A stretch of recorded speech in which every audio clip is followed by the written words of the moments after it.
Olá pessoal, eu sou o professor Michel Corsi e estamos aqui para mais um bate-papo de Física Básica. Nosso tema de hoje será ainda movimento retilíneo uniforme variado. Só que vamos discutir o assunto velocidade. No nosso último vídeo, nosso último bate-papo, nós conversamos um pouquinho sobre a característica do movimento, a aceleração. Então tentamos entender como a aceleração se comporta neste movimento. Hoje nós vamos adentrar ao assunto velocidade, vamos tentar compreender como é que a velocidade se comporta neste movimento.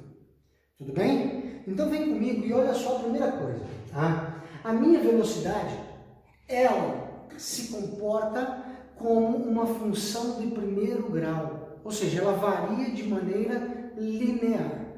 Não entendi, Michel, como assim? Pensa comigo no seguinte, imagine que um móvel, que uma partícula, tem uma aceleração de 2 metros por segundo ao quadrado. O que significa dizer que a aceleração do corpo é constante e vale 2 metros por segundo ao quadrado? Você já pensou aí?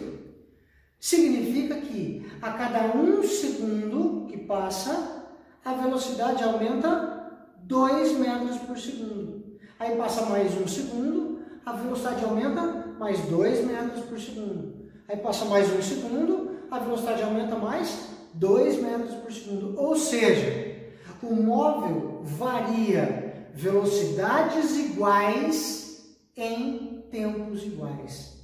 A velocidade ela cresce ou diminui sempre na mesma proporção. Isto é extremamente importante de ser dito. Tá?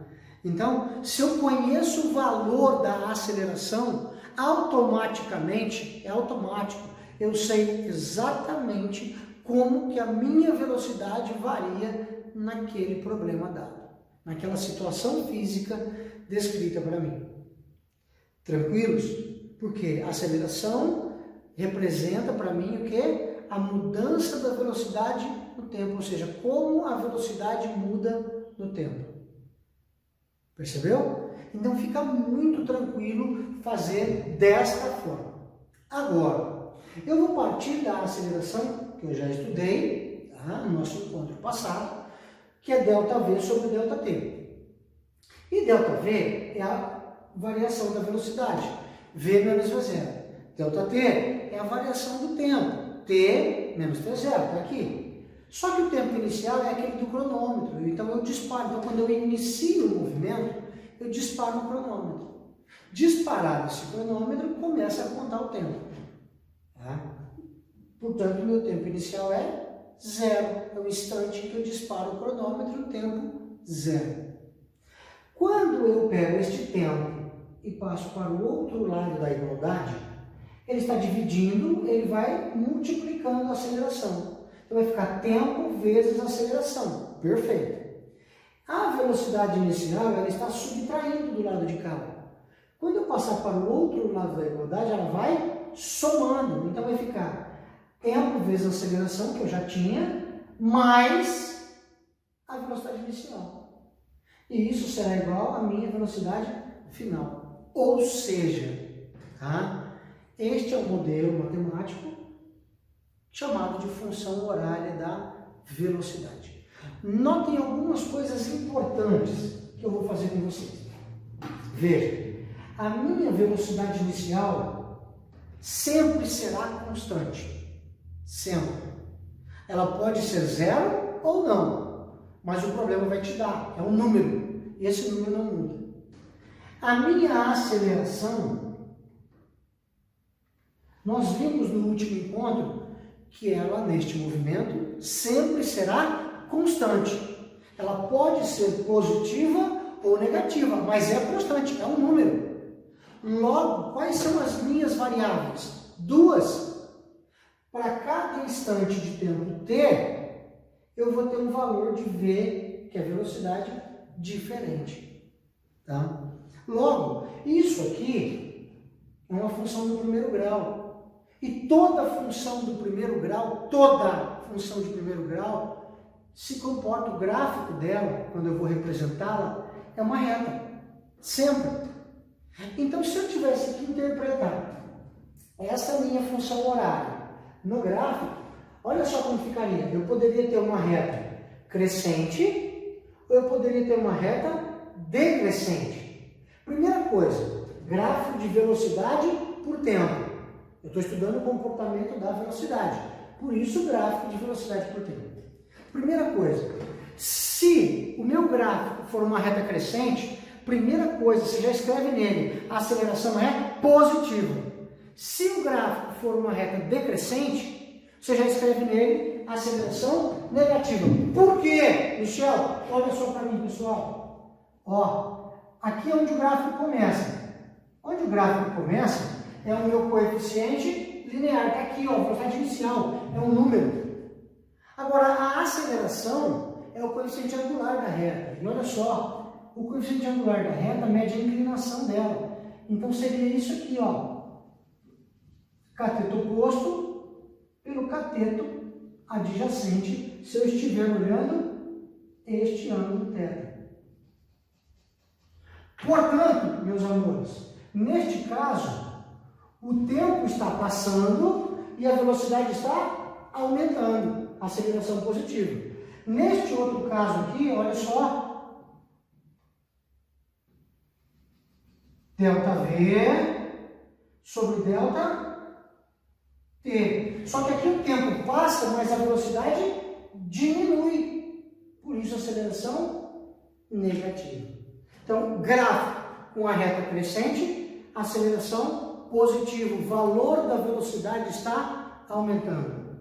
Reta decrescente, aceleração negativa. O valor da velocidade está diminuindo. Super tranquilo isso. Bom, agora que eu entendi a ideia do gráfico, eu vou classificar o meu movimento. Lá no movimento retilíneo uniforme, eu classificava o movimento de duas formas. Ou o meu movimento era progressivo, ou o meu movimento era retrógrado. Quando é que meu movimento é progressivo? Quando ele está a favor da trajetória.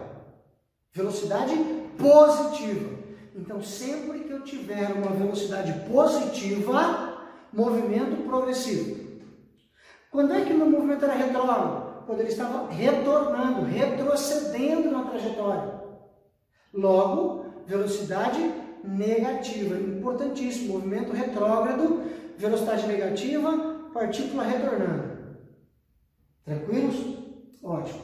Hoje nós vamos classificar o movimento em acelerado ou retardado. É uma nova classificação. Não é mais com relação apenas à velocidade.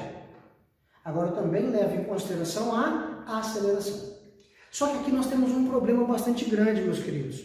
Porque muitos alunos, mas muitos, uma quantidade enorme de alunos, acham o seguinte: se a minha aceleração é positiva, então o meu movimento é acelerado. Se a minha aceleração é negativa, então meu movimento é retardado. Isso está errado. Isso está errado. E você precisa tomar cuidado com isso. Porque você vai ser cobrado exatamente disso. Porque nós, enquanto professores, sabemos onde estão algumas lacunas. Então, se você está no ensino médio, teu professor sabe. Se você vai fazer vestibular, o cara que prepara a prova de vestibular, ele sabe onde é que está o detalhe. Se você está no ensino superior fazendo Física 1, isso aqui é Física 1, é Física básica, a física não muda. O teu professor sabe onde é que estão as lacunas. E é nesse sentido que nós cobramos, que nós avaliamos nossos alunos. Não é uma pegadinha, mas é um detalhe, a gente precisa saber se o aluno está ligado. E como é que você vai fazer para ficar ligado? Olha para mim. Classificação do movimento. Primeira coisa, você vai olhar para o valor da velocidade, esquece o sinal. Você vai olhar para o valor é módulo. Lá na matemática, módulo de 2 era igual a 2. Módulo de menos 2 também era 2. Então o módulo é aquilo que a gente escreve dentro das barras. Lembra disso? Então se o módulo da velocidade aumenta, o meu movimento é chamado de acelerado. Se o módulo da velocidade diminui, o meu movimento é chamado de retardado. É simples assim. Agora, nós temos uma dificuldade imensa para saber lidar com o módulo. Então, eu coloco aqui uma dica para vocês, que eu acho que fica um pouco mais fácil da gente caracterizar o movimento. E que dica é essa? Se você não sabe trabalhar muito bem com a questão do módulo da velocidade, olha para mim, você vai olhar naquele lugar que o exercício está pedindo e vai verificar o seguinte, naquele ponto, a velocidade do corpo é positiva ou negativa? Aí você vai perceber se ele está indo ou se ele está voltando, só isso. E aí você vai olhar a aceleração, é positiva ou negativa? Se a velocidade estiver aumentando, a aceleração positiva. Se a velocidade estiver diminuindo, a aceleração negativa. Logo, se a velocidade e a aceleração tiverem o mesmo sinal, o meu movimento é chamado de acelerado. Então, se a velocidade for positiva e a aceleração for positiva, ele é acelerado. Se a velocidade for negativa e a aceleração for negativa, meu movimento também é chamado de acelerado. Agora, se a velocidade e a aceleração tiverem sinais contrários, meu movimento é chamado de retardado. Logo, olha só, se a velocidade é positiva e a aceleração é negativa, o movimento é retardado. Se a velocidade for negativa e a aceleração positiva, o movimento é retardado. Simples assim. Então basta você olhar naquele instante que o problema está te pedindo. No instante t igual a 2, você vai lá e vê quanto vale a aceleração e calcula a velocidade e vê quanto vale a velocidade. Se tiver o mesmo sinal, acelerado. Se tiver sinais contrários, retardado. Simples assim. Tranquilo, pessoal? Por hoje nós ficamos por aqui. Eu espero que você tenha gostado desse nosso bate-papo. Se você gostou, curte, compartilhe com seus colegas e até o nosso próximo bate-papo de Física Básica. Tchau, tchau!